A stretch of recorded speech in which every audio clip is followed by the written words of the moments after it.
साथियों, नमस्कार। कोरोना के खिलाफ देश आज फिर एक बहुत बड़ी लड़ाई लड़ रहा है। कुछ सप्ताह पहले तक स्थितियां संभली हुई थी और फिर एक कोरोना की दूसरी वेव तूफान बनकर आ गई। जो पीड़ा आपने सही है, जो पीड़ा आप सह रहे हैं, उसका मुझे पूरा एहसास है। जिन लोगों ने बीते दिनों में अपनों को खोया है, मैं सभी देशवासियों की तरफ से उनके प्रति संवेदनाएं व्यक्त करता हूं। परिवार के एक सदस्य के रूप में मैं आपके दुख में शामिल हूं।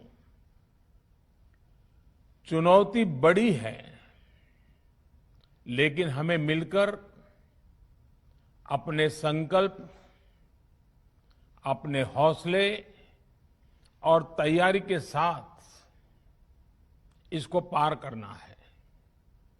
साथियों, अपनी बात को विस्तार देने से पहले मैं देश के सभी डॉक्टरों, मेडिकल स्टाफ, पैरामेडिकल स्टाफ, हमारे सभी सफाई कर्मचारी भाई बहन, हमारे एम्बुलेंस के ड्राइवर्स, हमारे सुरक्षा बल, पुलिसकर्मी, सभी की सराहना करूंगा।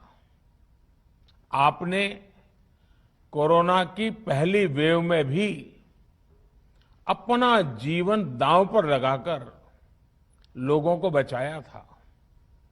आज आप फिर इस संकट में अपने परिवार, अपने सुख, अपनी चिंता छोड़कर दूसरों का जीवन बचाने में दिन रात जुटे हुए हैं।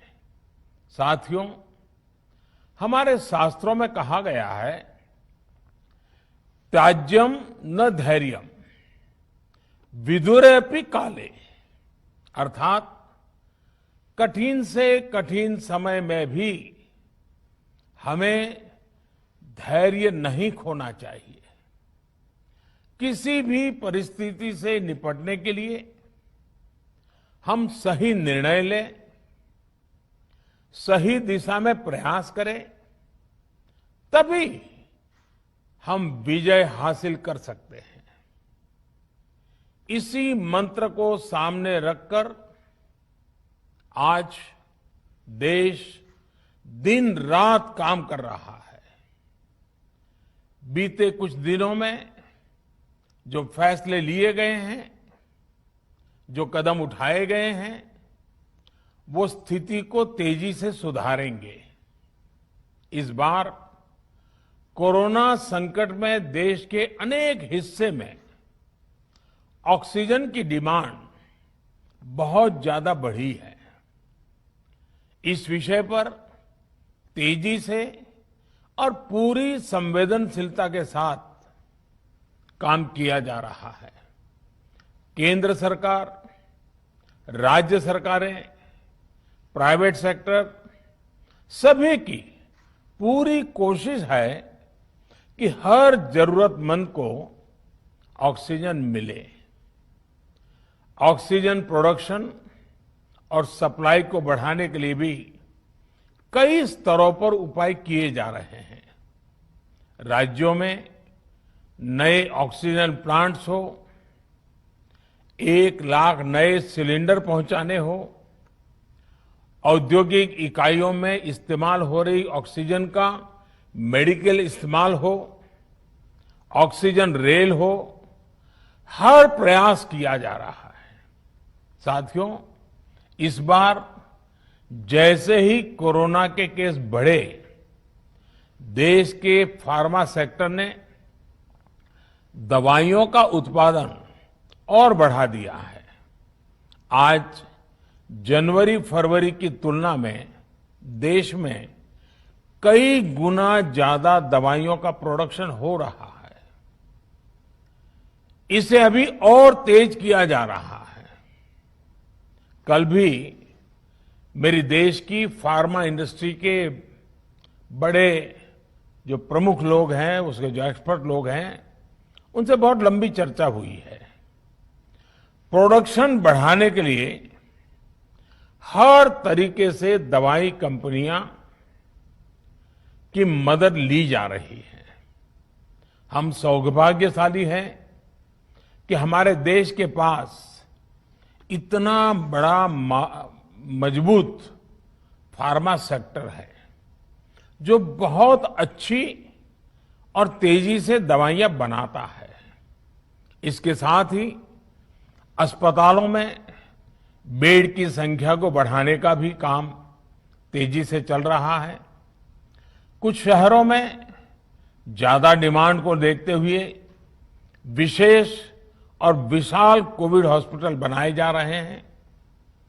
साथियों, पिछले वर्ष जब देश ने कोरोना के कुछ ही मरीज सामने आए थे, उसी समय भारत में कोरोना वायरस के खिलाफ प्रभावी वैक्सीन के लिए काम शुरू कर दिया था। हमारे वैज्ञानिकों ने दिन रात एक करके बहुत कम समय में देशवासियों के लिए वैक्सीन विकसित की है। आज दुनिया की सबसे सस्ती वैक्सीन भारत में है। भारत की कोल्ड चेन व्यवस्था के अनुकूल वैक्सीन हमारे पास है। इस प्रयास में हमारे प्राइवेट सेक्टर ने इनोवेशन और एंटरप्राइज की भावना का बेहतरीन प्रदर्शन किया है।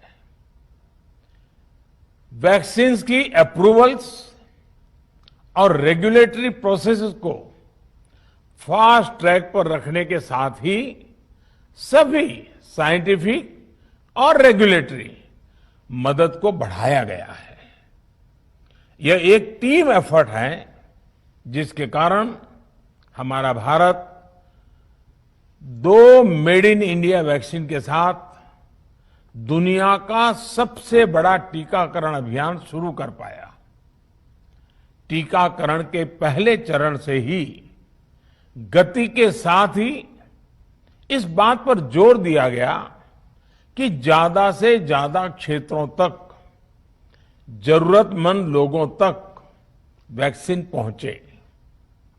दुनिया में सबसे तेजी से भारत में पहले 10 करोड़, फिर 11 करोड़ और अब 12 करोड़ वैक्सीन डोज दिए गए हैं। आज कोरोना से इस लड़ाई में हमें हौसला मिलता है कि हमारे health care workers, frontline corona warriors और सीनियर सिटीजन्स के एक बड़े हिस्से को वैक्सीन का लाभ मिल चुका है। साथियों, कल ही वैक्सीन को लेकर हुए एक और अहम फैसला भी हमने किया है। 1 मई के बाद से 18 वर्ष के ऊपर के किसी भी व्यक्ति को वैक्सीनेट किया जा सकेगा। अब भारत में जो वैक्सीन बनेगी उसका आधा हिस्सा सीधे राज्यों और अस्पतालों को भी मिलेगा। इस बीच गरीबों, बुजुर्गों, निम्न मध्यम वर्ग के लोग 45 वर्ष की आयु के ऊपर के व्यक्तियों के लिए केंद्र सरकार का जो वैक्सीन कार्यक्रम चल रहा है वो भी उतनी ही तेजी से जारी रहेगा। पहले की तरह ही सरकारी अस्पतालों में मुफ्त वैक्सीन मिलती रहेगी, जिसका फायदा, जैसा मैंने कहा, हमारे गरीब परिवार हो, हमारे मध्यम वर्ग, निम्न मध्यम वर्ग के परिवार हो, वो उनका लाभ उठा सकेंगे। साथियों, हम सभी का प्रयास जीवन बचाने के लिए है, और जीवन बचाने के लिए तो है ही। प्रयास से भी ये है कि आर्थिक गतिविधियां और आजीविका कम से कम प्रभावित हो। प्रयास का तरीका यही रखा जाए। वैक्सीनेशन को 18 वर्ष की आयु के ऊपर के लोगों के लिए ओपन करने से शहरों में जो हमारे वर्कफोर्स है उसे तेजी से वैक्सीन उपलब्ध होगी। राज्यों और केंद्र सरकार के प्रयासों से श्रमिकों को भी तेजी से वैक्सीन मिले लगेगी।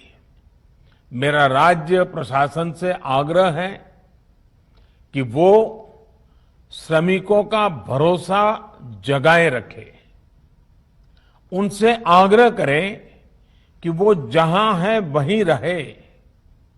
राज्यों द्वारा दिया गया ये भरोसा उनकी बहुत मदद करेगा कि वो जिस शहर में हैं वहीं पर अगले कुछ दिनों में वैक्सीन भी लगेगी और उनका काम भी बंद नहीं होगा।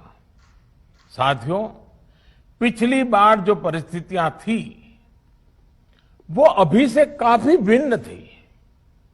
तब हमारे पास इस वैश्विक महामारी से लड़ने के लिए कोरोना स्पेसिफिक मेडिकल इंफ्रास्ट्रक्चर नहीं था। आप याद करिए देश की क्या स्थिति थी। कोरोना टेस्टिंग के लिए पर्याप्त लैब नहीं, पीपीई का कोई प्रोडक्शन नहीं, हमारे पास इस बीमारी के ट्रीटमेंट के लिए कोई खास जानकारी भी नहीं। लेकिन बहुत ही कम समय में हमने इन चीजों में सुधार किया। आज हमारे डॉक्टरों ने कोरोना के इलाज की बहुत ही अच्छी एक्सपर्टीज हासिल कर ली है। वो ज्यादा से ज्यादा जीवन बचा रहे हैं।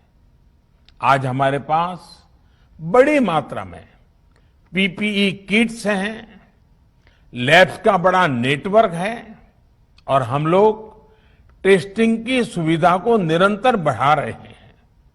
साथियों, देश ने कोरोना के खिलाफ अब तक बहुत मजबूती से और बहुत धैर्य से लड़ाई लड़ी है। इसका श्रेय आप सभी को, सभी देशवासियों को ही जाता है। अनुशासन और धैर्य के साथ कोरोना से लड़ते हुए आप देश को यहां तक लाए हैं। मुझे विश्वास है जन भागीदारी की ताकत से हम कोरोना के इस तूफान को भी परास्त कर पाएंगे।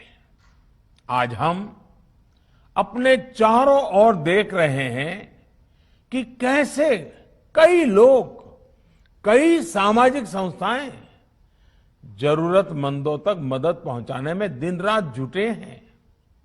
दवाई पहुंचाना हो, खाने या रहने की व्यवस्था करनी हो, लोग पूरे मनोयोग के साथ काम कर रहे हैं। मैं इन सभी के सेवा भाव को आदरपूर्वक नमन करता हूं और देशवासियों से अपील करता हूं कि अधिक से अधिक मात्रा में इस संकट की घड़ी में देशवासी आगे आएं और जरूरतमंदों तक मदद पहुंचाएं। समाज के पुरुषार्थ और सेवा के संकल्प से ही हम ये लड़ाई जीत पाएंगे। मेरा युवा साथियों से अनुरोध है कि वो अपनी सोसाइटी में, मोहल्ले में, अपार्टमेंट्स में छोटी छोटी कमेटियां बनाकर कोविड अनुशासन पालन करवाने में मदद करें। हम ऐसा करेंगे तो सरकारों को न कभी कंटेनमेंट जोन लगाने की जरूरत पड़ेगी, न कर्फ्यू लगाने की जरूरत पड़ेगी और लॉकडाउन का तो सवाल ही नहीं उठता है, आवश्यकता ही नहीं पड़ेगी। स्वच्छता अभियान के समय देश में जागरूकता फैलाने के लिए मेरे बाल मित्रों ने बहुत मदद की थी। छोटे छोटे बालक, 5वीं, 7वीं, 8वीं, 10वीं में पढ़ने वाले, उन्होंने घर के लोगों को समझाया था, मनाया था। उन्होंने बड़ों को भी स्वच्छता का संदेश दिया था। आज मैं फिर अपने बाल मित्रों से एक बात विशेष तौर पर कहना चाहता हूं। मेरे बाल मित्र, घर में ऐसा माहौल बनाइए कि बिना काम, बिना कारण घर के लोग घर से बाहर न निकले। आपकी जीत बहुत बड़ा परिणाम ला सकती है। प्रचार माध्यमों से भी मेरी प्रार्थना है कि ऐसे संकट की घड़ी में वो लोगों को सतर्क और जागरूक करने के लिए जो प्रयास कर रहे हैं उसे और बढ़ाएं। इसके साथ ही इसके लिए भी काम करें कि डर का माहौल कम हो सके, लोग अफवाह और भ्रम में न आए। साथियों, आज की स्थिति में हमें देश को लॉकडाउन से बचाना है। मैं राज्यों से भी अनुरोध करूंगा कि वो लॉकडाउन को अंतिम विकल्प के रूप में ही इस्तेमाल करें। लॉकडाउन से बचने की भरपूर कोशिश करनी है और माइक्रो कंटेनमेंट जोन पर ही ध्यान केंद्रित करना है। हम अपनी अर्थव्यवस्था की सेहत भी सुधारेंगे और देशवासियों की सेहत का भी ध्यान रखेंगे। साथियों, आज नवरात्रि का आखिरी दिन है। कल रामनवमी है और मर्यादा पुरुषोत्तम श्री राम का हम सभी को यही संदेश है कि हम मर्यादाओं का पालन करें। कोरोना के इस संकट काल में कोरोना के बचने के जो भी उपाय है, कृपया करके उनका पालन 100% करिए। दवाई भी, कड़ाई भी, इस मंत्र को कभी भी भूलना नहीं है। ये मंत्र जरूरी है, वैक्सीन के बाद भी जरूरी है। रमजान के पवित्र महीने का भी आज 7वां दिन है। रमजान हमें धैर्य, आत्मसंयम और अनुशासन की सीख देता है। कोरोना के खिलाफ जंग जीतने के लिए अनुशासन भी, उसकी भी उतनी ही जरूरत है। जब जरूरी हो तभी बाहर निकले। कोविड अनुशासन का पूरा पालन करें। मेरा आप सभी से यही आग्रह है। मैं आपको फिर ये भरोसा देता हूं, आपके इस साहस, धैर्य और अनुशासन के साथ जुड़कर आज जो परिस्थितियां हैं उन्हें बदलने में देश कोई कोर कसर नहीं छोड़ेगा। आप सभी स्वस्थ रहें, आपका परिवार सब स्वस्थ रहें, इसी कामना के साथ मैं अपनी बात समाप्त करता हूं। आपका बहुत बहुत धन्यवाद।